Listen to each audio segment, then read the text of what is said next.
Or if you got a tree around, you know that's why God made trees, don't you? Yeah. To hang up antennas.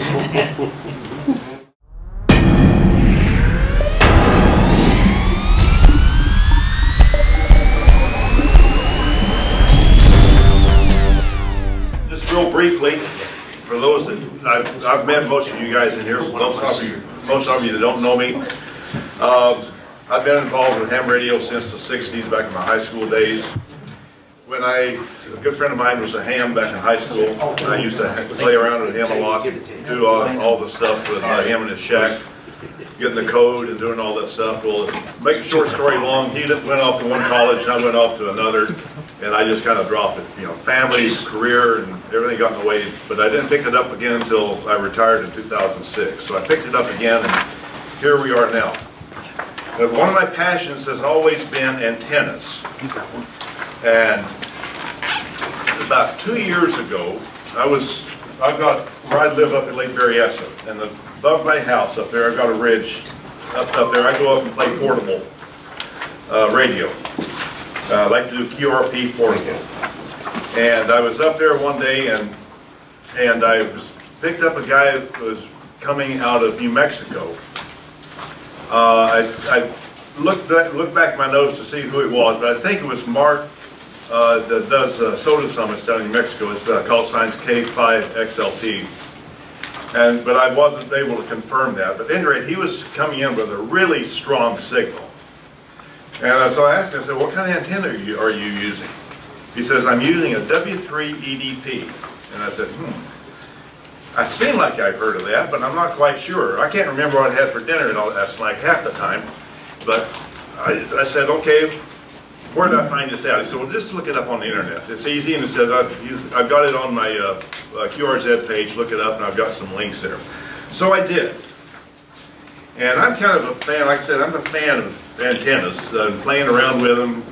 I buy spools and spools of wire and, all kinds of, components to make the different things. And I'll build one, try it a while, tear it down, use that to build something else. That's just kind of like what I do. But I started looking at this, and I thought, well, this is kind of an interesting antenna. This antenna was first written about in 1936 in QST magazine, in an article by a guy named Yardley Beers. And I forget what his call sign was, W3AWH. He was from back in New Jersey. And Yardley wrote about his friend, who was named Siegel. His call sign was W3EDP. Well, this Siegel guy spent quite a bit of time, used about 1,000 feet of wire, and finally came up with this antenna. Well, what it is, it's a version of the old Zepp antennas. How many of you are familiar with the Zepps? The Zepps and the original ones off the dirigibles that flew around and all that. Well, on this first page here, I've got a copy of the original German patent for this antenna. And you can see it's got a long leg and a short leg. And you see it hanging below the dirigible there. And they're a half wavelength long, or a multiple, and they were matched with a quarter wavelength open wire feed line. So then they were linked to a coupling network, and then that went right straight into your rig. The original W3EDP was 85 feet long. Well, W3EDP finally settled on a length of 84 feet for this. Now on the next page you'll see this was the original design that he came up with. You'll see an 84-foot leg. That's called L1. And L2 is called a counterpoise. And that's 17 feet. Let's talk now. I'm not real big on the theory, antenna theory and stuff, but I'll just briefly describe what the theory behind this is. In the terms of counterpoise, for this antenna, it really doesn't act as a counterpoise, because the purpose of a counterpoise is to create either a ground potential or to create a point of minimum RF current so that you can match this antenna to your rig. So in this result, it's really not acting as a counterpoise. What it's really, that 17-foot section is acting as part of the feed line. It's actually, and it's also part of the transmitting apparatus of this antenna. Think of it this way. If you take a feed line and you separate it out, and you take one half of that feed line and move it adjacent to the long leg. You follow me on this now? You just take the half of the feed line, just imagine a coax, and you just take the center portion and move it over to the leg, this long leg. Well then what happens then is the long leg, the impedance on this long leg at the feed line end is high, somewhere in the neighborhood of 500 to 800 ohms. And the open side of this 17-foot leg, see, remember it goes up and ends in free space. That's also high, but they're out of phase. So what that means then is you can match this. You can either take an LC circuit and match it, or you can, or any kind of, I use a little Z-match tuner, and I've got one here I'll show you. This next page, this is the common way they're built now. In fact, the guy in New Mexico, that's what he was doing. So I cobbled one together for this presentation. And this really is all it is. And I'll pass this around. You got a 17-foot section of window line. Just a dual banana plug on the end. That plugs right into your, goes into your tuner. Or you can leave that open in whatever kind of connections you've got on your tuner. Feed into that. Then you've got your 84-foot feed line. On this end here,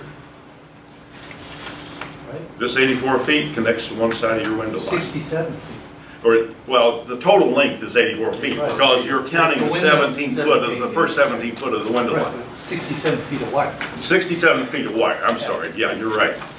But the total length is 84 feet. Right. The other side is empty. It just goes out into free space. Right. This is width away. So it's in this case roughly an inch. And all I did with this, I've got one that I leave up on the ridge where I generally operate from. So I just cobbled this together off of some stuff I had in the shack for the presentation tonight. But you can I'll pass that around so you can see what it looks like. Is that just the cutouts on the antenna wire going up?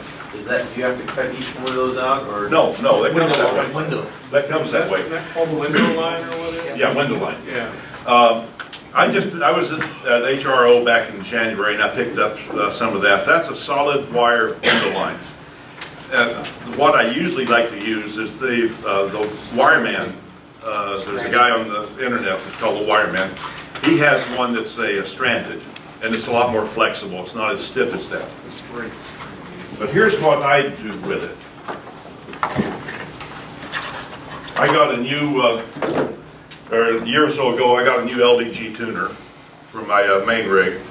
And part of their deal was they gave me a little 4-to-1 Ballon to go with it. Well, that plugs right into this here. You can see it right here. That goes in like that.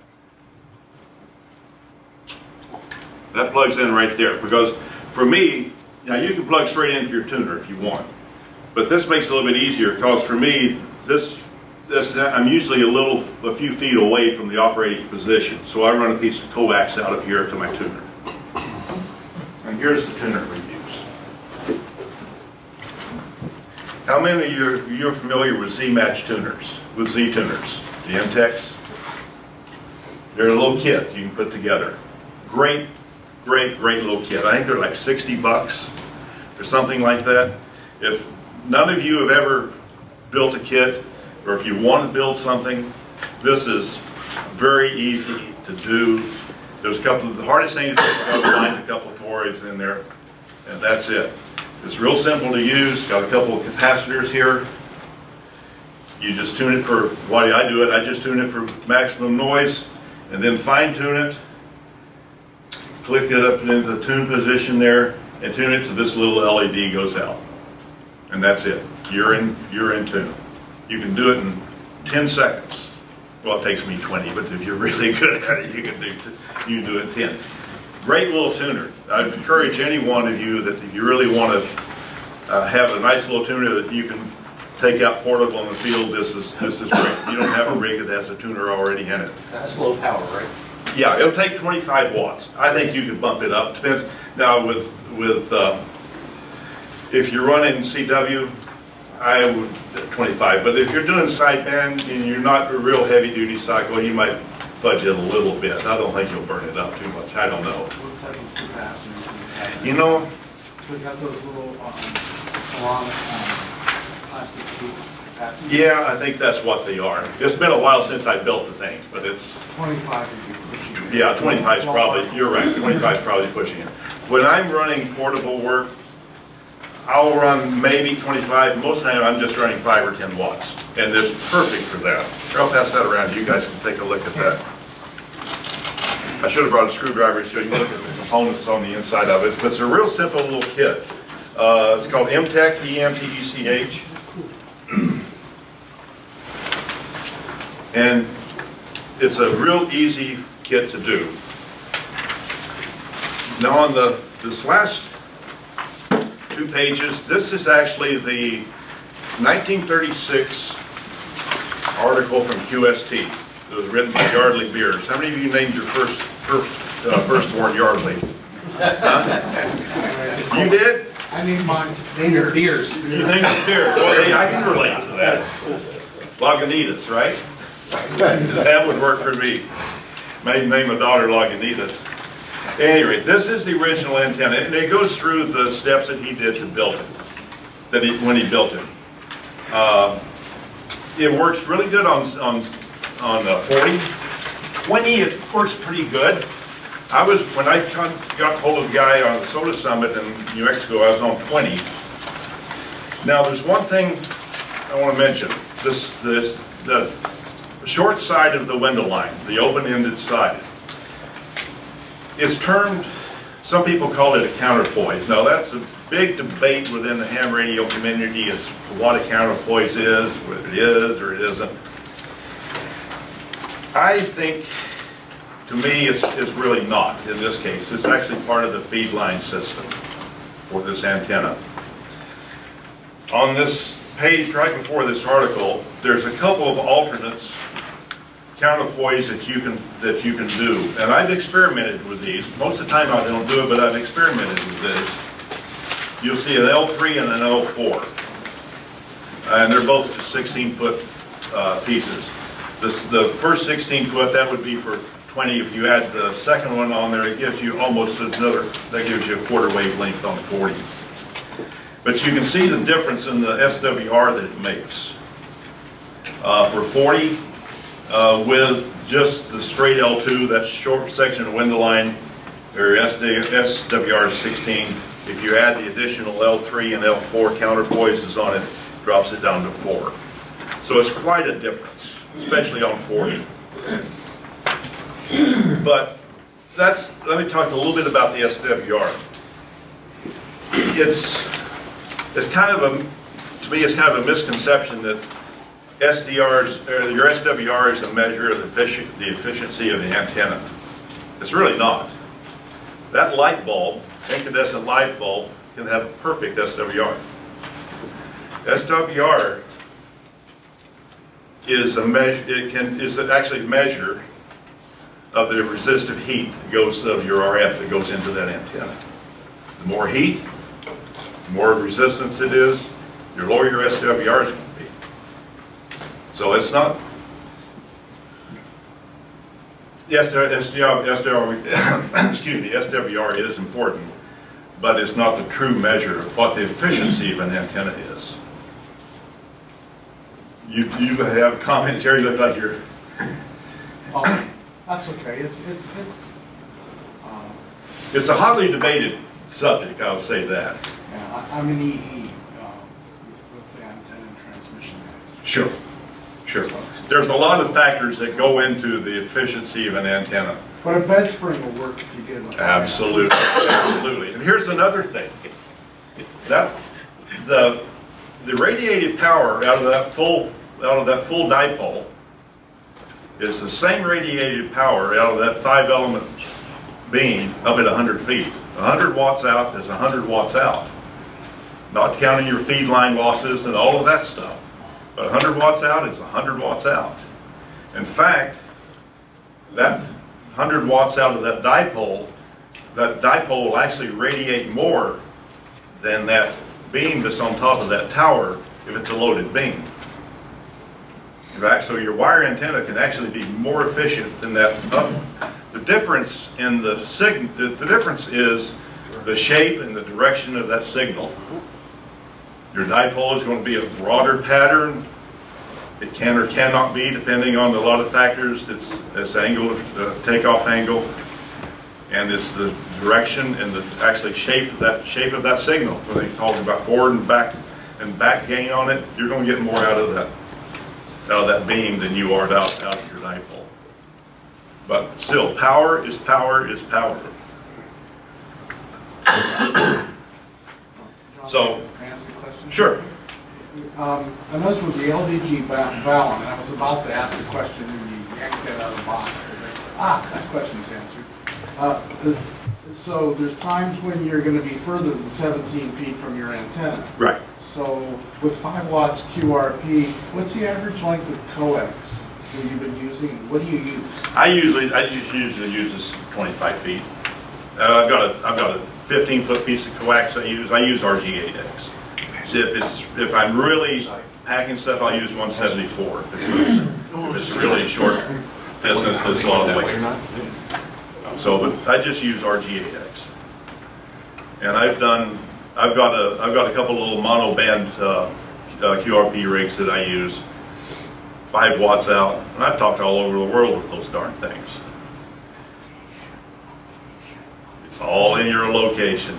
That's why these guys on the how many of you are familiar with Summits on the Air? And those guys.